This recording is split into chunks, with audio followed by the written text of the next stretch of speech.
A podcast? Did your radio show get canceled?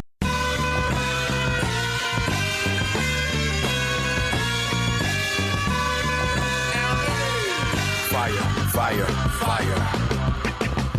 Low down and filthy, but the discipline is on point. Schooled myself, made my own dojo. A cold flow with the whole dose of soul. Maintain composure, even in theory. An anomaly, properties undiscernible to mere peasants. This week on the $1 Million Plan, we talked to a young woman who is doing well financially, but wants to take advantage of that to either have her husband retire when he's 50 or possibly get into passive income and all sorts of other things. Let's dive right in. Her name is Stella, and she joins us now. Hello, Stella. Hello. What a sassy name you've selected. Why, thank you very much. I would have made a great Stella. I think, you ever want, I always wondered, what would my name be if it wasn't Peter? Which, by the way, a weird name. But, what's if Scott? I don't know what my name would be. You would go with Stella for Claude. you? Claude? I could go for Claude. I think I could go by, Timmy. I don't know. I feel like, I don't know. I don't like any of those names. Anyway, so you're doing well. You're 36 years old. How old is your husband? 38. 38, old man. And your household income is $241,000. How does that break down? Who makes what? What do we got going here? My base is 110, and bonuses are usually 15 to 20. Okay. His base is about 85, bonus of about 7, and he gets about 25,000 in stock options after tax vested stuff. Okay. So how long have you been in these sorts of positions that pay the way they pay? 2 years. Okay. In 2015, I was making $45,000 a year. So what happened? What would you do? Take an online course? What happened here? I took all the courses. I got a PhD. Oh. So after I finished that and the postdocs and started working in industry, my income tripled. I should call you Dr. Stella. I should say this, Dr. Stella, that oftentimes people go back and get a PhD or an advanced degree, and their income does not triple. So why did yours triple? It's in engineering. Oh, you're a doctor of engineering? Yeah, it's a little non-traditional, but I love the research stuff, so I stuck with it. But you seem so pleasant to talk to, Why, thank you. I make these jokes about engineers and accountants all the time, not because I'm hurtful, because I speak the truth. So what do you got going family-wise? You got any of these kids going on? One little boy, he's 2.5. Okay. And hopefully another will happen soon, but, that's up to nature. Well, look, I'm going to have to Google how that all works. Tell me this, prior to making a boatload of money with your PhD, what was your financial life like? Was it good? Was it bad? What was it? I grew up really poor. Okay. I lived on the living room couch for a few years because we rented out the bedrooms to pay the mortgage kind of level of, low income. I got food stamps kind of poor. Okay. And I had a lot of housing insecurity and money insecurity from that. I couldn't make sure we were careful and safe, and it wasn't in my control, and it made me really anxious. So as soon as I was making my own money at, 18, 22-ish, I always lived below my means. So I've never felt deprived. I just didn't buy stuff. Commute by bus, shop at the thrift store, and it feels awesome because I was always financially safe. So while I didn't make any money, I didn't worry about it because I just lived really lean. Did you put yourself through undergrad then? I had loans and paid those off as soon as I could. It's amazing. And now, I'm looking at your numbers here. You have a $574,000 mortgage. What's that make the home value? What's your home value? Zillow says 820. I don't think that's accurate. Maybe 750. You're on the West Coast here? I'm just spitballing here. Yeah. Okay.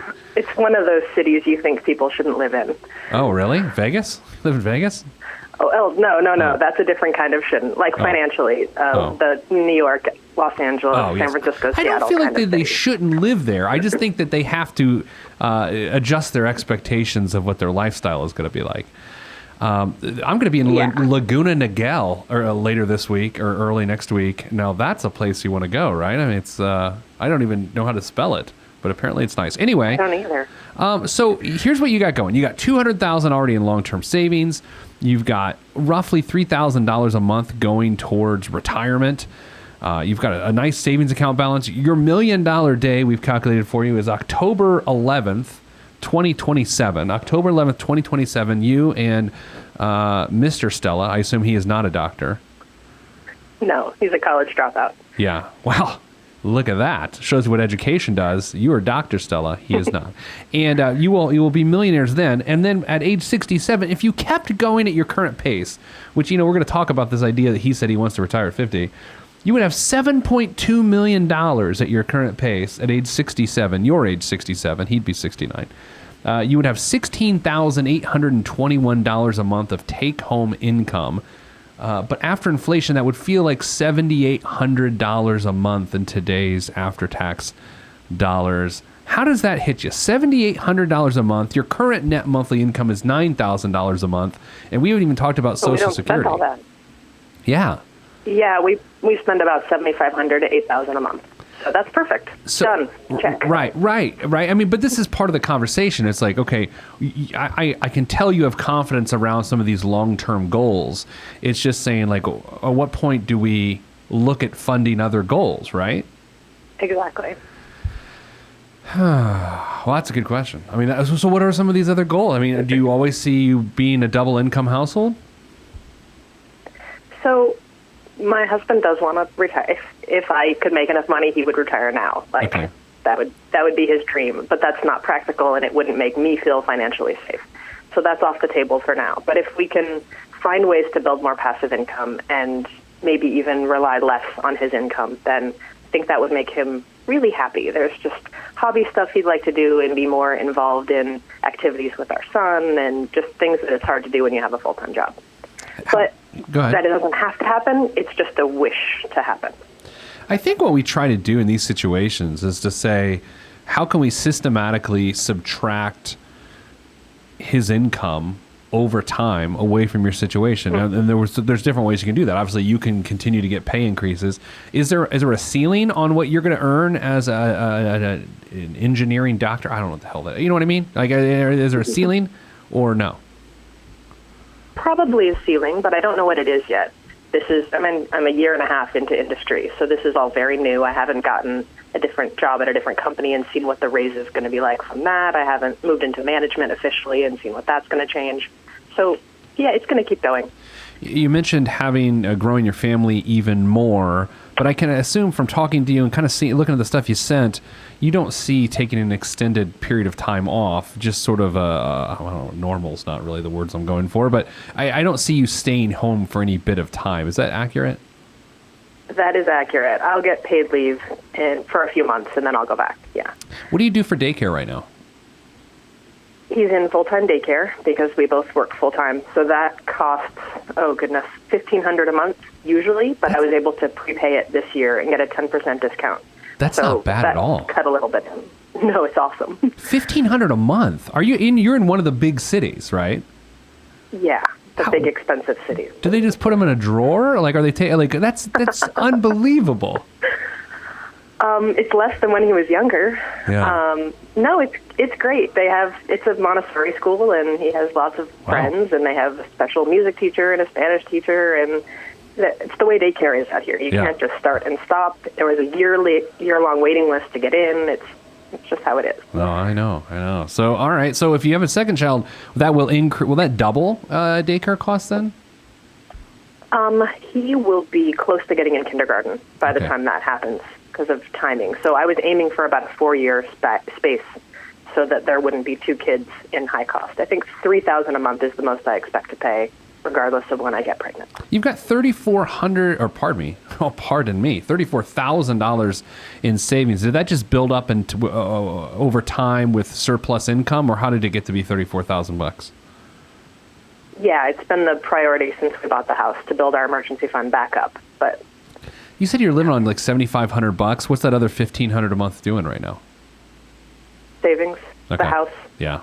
I'm trying to figure out whether we need to keep building that emergency fund in cash, or if it's time to move toward paying off the house early, or maybe move to investing so that we can do more things in the future with that money. Yeah, that's where the what is enough and when can I move on? Let's talk about that. All right, so let's start with the long term because it's the easiest. If you're able to contribute $3,000 a month, whether it's you and your husband or just you or just your whatever, at retirement age, the mid to late 60s, you're good to go. Like, I have no concerns. The challenge becomes when daycare costs go up, if your husband's income then drops, 12 years from now, I mean, if that's a real thing, and then how does that affect that long-term number, right? And by the way, in the calculation we gave you, we're also assuming that you never get a raise, which I'd rather do that than just assume you're getting all sorts of crazy raises. You're going to get raises because you're Dr. Stella,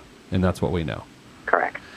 So, and by then the house will be paid off. So that also changes the equation. Right. Did you get you got a 30-year, I assume, a $574,000 mortgage. Your mortgage payment, and I say it's only $3,500 a month. That's actually not that terrible. Yeah, we put 10% down, and there's a little bit of PMI in there that'll go away next year. And yeah, it's not that bad. Okay, so long term, I'm feeling very confident. Where's your confidence level for the long term? Good? Is it good? It is. All right. Yeah. Let's jump to the short term. Let's skip the midterm. Short term, your household income is $9,000 a month. You only spend $7,500 a month. I mean, you've got basically 4.5 to 5 months of emergency funds set aside right now, which is pretty darn good. Like, I feel pretty good about that. How do you feel about that? It feels like it's getting to be too much cash, and that's why it's time to move on. But the rules of thumb I've heard are always like 3 to 6 months, or 6 to 8 months, or 6 to 12 months, and we're just starting to cusp on that 6-month space. So that's okay. Let's figure out how, because everyone's different there. That's why those rules of thumb are nice sometimes, or rules of thumbs. I don't know how many thumbs are involved, or rules for that matter. But for some people it matters, some people it doesn't. So that $7,500 in expenses, if it hit the fan, and by it I mean, if it hit the fan, what would your actual expenses be in a month? Could you cut that $7,500 down to something? Oh, that is the kind of pared down. So maybe $8,000 is typical, and we could cut out some entertainment and some clothing. And part of it is also planning ahead. Like, I use YNAB, I put money in the transportation bucket. So when the car tabs are due, the money's just sitting there. Okay. So the slush fund could move around more if we were in an emergency time period. There's a couple of things that are going to make this interesting. Number one, I do agree with your feeling that you should stop saving money for the short term. I think there's a better way to leverage your surplus. Number two, you're at an interesting stage where the next time you or your husband, or you and your husband, get a pay increase, it needs to go directly to what we are soon to choose to be your number one financial priority, right? You have made retirement a priority. Check, it's done. I wouldn't even consider it your number one priority anymore because it's taken care of. You've grown to ignore that money, right? Yeah. Do you ever, by the way, I didn't like that. Yeah, you sounded a little unsure. Do you feel like you're not committed to that? I have a complicated matching program through my company. Okay. So they match 6 off the top and then another 4 that vests over 4 years. Whoa. So that amount includes assuming it'll all vest, and if I left the company, it wouldn't. So there would be a little bit of a gap there. But I think we have enough surplus per month that I could just replace that and not worry about it. I like that. And I had this conversation with somebody yesterday about a pension, right? And it's just this idea of, like, sometimes they're called golden handcuffs, like these benefits. The reason why they have such a nice matching schedule is they want you to stay there. And I think sometimes as we try to grow our careers and grow our lives, we try to ignore these golden handcuffs when we really shouldn't, because that's a pretty darn good deal, right? Mm-hmm. You want to try to stay there as long as you can. All right, so here's what I think. I think we need to either choose what we call non-qualified investing, or some sort of investing that would create some passive income for you if that really is a priority. When your husband says things like, I'd like to be done at 50, does he say it with a smile, or is he kidding, or do you think it's serious? What's going on? We've had a few very open conversations about it, because He says it in a fanciful, wow, wouldn't it be great way? But what I hear is, I want to do this, make it work financially. And that is when I start to freak out a little. So we've tabled the reality of that for at least the near future. But I know that it would make him really happy. He could be doing, maintenance on a rental property that we had, or yard work and other hobby stuff, and it would make him really happy. There's a couple things. If that's a reality that you're going to try to entertain, the worst thing you can do is to waste time around it, right? It's not even about money at that point. It's about wasting time trying to get your money now working to a point where you could potentially have a rental property. But I'll say this, trying to live the lifestyle you're living at $8,000 a month with $1,000 a month of surplus. I mean, how can you get in the rental game comfortably with $1,000 a month of surplus and potentially growing your family? That's where this gets a little sticky, right? It's like, But that doesn't take into account the bonuses, which are not part of the $8,000 a month, and the stock. So that's another, 45, 50-ish thousand a year that isn't accounted for in our monthly spending. When it shows up, I just put it to whatever savings goal we're working on. And so let's say the next 12 months. And when do those checks arrive in two big chunks or several big chunks? How do they arrive? The stock is every 3 months, and the bonuses are once a year for each of us. So that's 6 chunks. The next 12 months, or is this the reason for this call? The question is, what's the priority in the next 12 months, or is that why we're chatting? Yeah. Well, so I know what it is, and I can keep focusing on it for the future years also. All right. Well, to me, I think it would be non-qualified investing / real estate, right? Because if you can assign that money for at least the next 2 to 5 years towards something like that, you can build an asset which can create that passive income. The challenge, of course, becomes to try to have it really be good, positive cash flow within 12 years. You're going to have to pay off the rental property.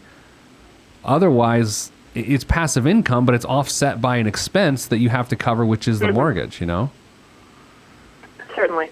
What would you buy? I mean, would you buy a home? Well, this is a dumb question. You would buy a home near where you live. That's the whole point of your husband being able to work on that property, right? Yes.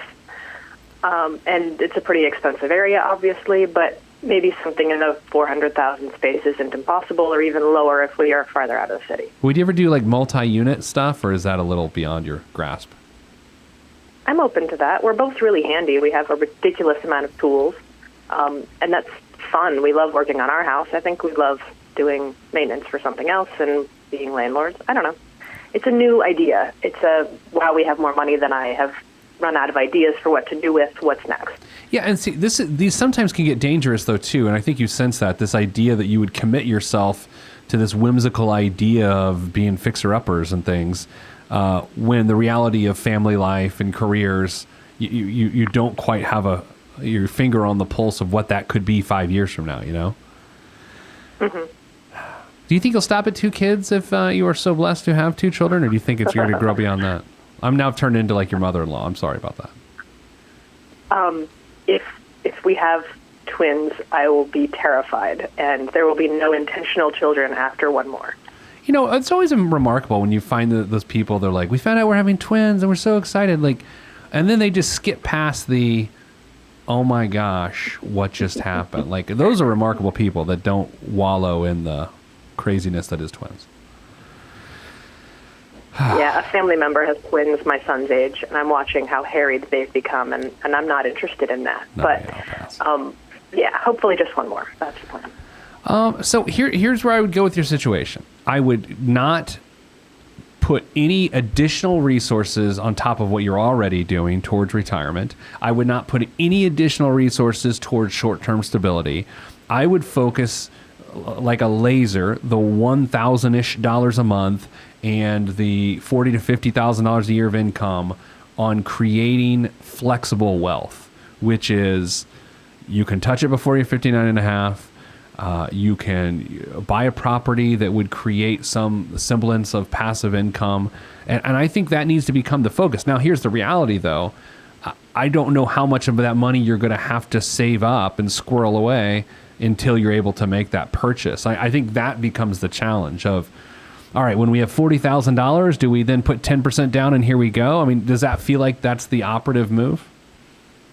Can you even do that? I thought rental properties had higher down payment requirements. I know virtually nothing about this. I just bought my first house last year, so yeah. It's all new. Well, no, there are definitely different requirements. But I think reasonably within 2 years.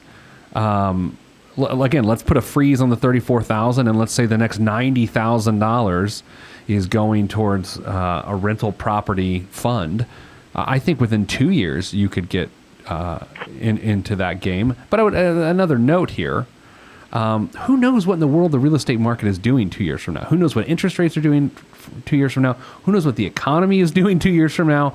So the good news is, if at least if you squirrel that money away, it's going to give you options and flexibility. And I think with people like you that have so much income and things are going so well, all you can ever ask for is flexibility given to you by your discipline. And so I would say set up a side fund and just hammer away at it until you get 90 to 100,000 bucks in there.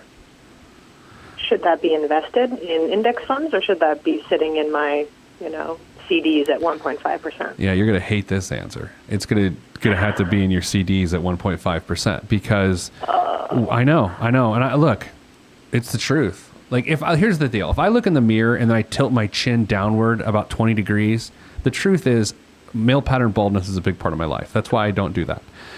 Also, reality is, it's true. It's awful. It's awful. I wish you could engineer with your doctorate a solution to that, but you cannot, Dr. Stella.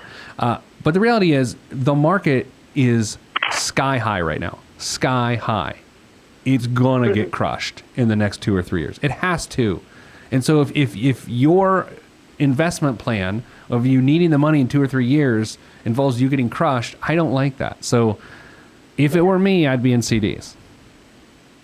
God, it sucks, doesn't it? I mean, it sucks. It's the worst. But it's true. If we're on the 2 to 3 year horizon, yes. But if we're on the 5 to 10 year horizon, and we want to put most of the price down on a house, buy it cash if possible, get like a foreclosure or something, then maybe the stock market would be the more appropriate place. I'd be okay with that. Here's a tool I like to use for 5-year goals. I like to use Betterment. This is not an official endorsement of Betterment, by the way, anyone listening. But I like to use Betterment.com because you can set a goal, you can set the risk, you can set the time frame, and then it manages the money around that time frame. That way you're not just going, I'm in an S&P 500 fund, and then you can't react to what's happening in the market. So check out, if you're going to do that, check out something like Betterment.com and then just do like a 5-year goal to it. What else? I assume you have loads of life insurance, right? I do not. I have been denied twice for life insurance, and that's another big source of stress because it's something that I can't fix and control. I have some chronic medical conditions. I have terrible family history. And, yeah, they just said, you're not even worth it. That's always a nice feeling. I get 3 times my salary from work, so that's something, but that wouldn't pay off the house. So, and I don't know how to deal with that gap. Well, the way you deal with that gap is to get super aggressive with this middle bucket. Whether it goes towards purchasing a house or if something unfortunately happened to you in the next 5 years, there would be a few $100,000 that go to assisting your husband if he was forced to survive without you. So you can self-insure, right? If you've got chronic medical conditions, you have to, right? There's really no option. But you have the income to justify that. And that's why, again, with your situation, everyone's different. You need flexibility.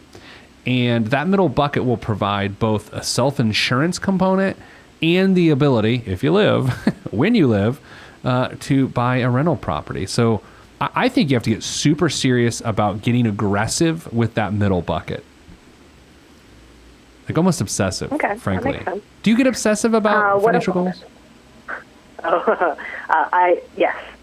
Financial planning has become a hobby. I love it. I love the security. I love feeling like I'm in control. Well, your story's so remarkable. I mean, from growing up and putting yourself through school and then getting your PhD and tripling your income. I mean, it would be a damn shame if you didn't find joy in the stability you've created. I mean, that would be very sad. So I'm glad you love it. What else? That's a good way of thinking about it. 529s. My kid in college. We have one of those. So far, only family have been putting money in it because we wanted to focus on our retirement goals and emergency fund goals. But should I be putting something in there? Yeah. Yeah. I mean, are you in California, I assume?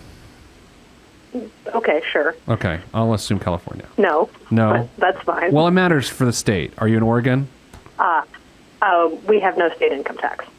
Okay, well, it has to do with the 529 itself. So just look up, Google 529 tax benefits, and then put your state's name. Okay? Yeah, we don't get any from our state. I picked the one in Utah because I liked how it was invested in the investment firm. So then if that's the case, if you're not getting state tax benefits, then I mean, a nominal amount, a couple $100 a month if you can, just to sort of build that up. The reality is, based on the financial situation you're in, they're not going to get need-based financial aid because you're doing fine. Yeah. See, I mean, it wouldn't kill you. Put a couple $100 a month towards a 529. I wouldn't go any more aggressive than that at this point in time because I really do think college planning is not our priority. Flexibility 10 years from now is. So I would still err on the side of that middle bucket. On a related note, I've heard about people paying their children and then filing taxes on their earned income and putting it into a Roth IRA.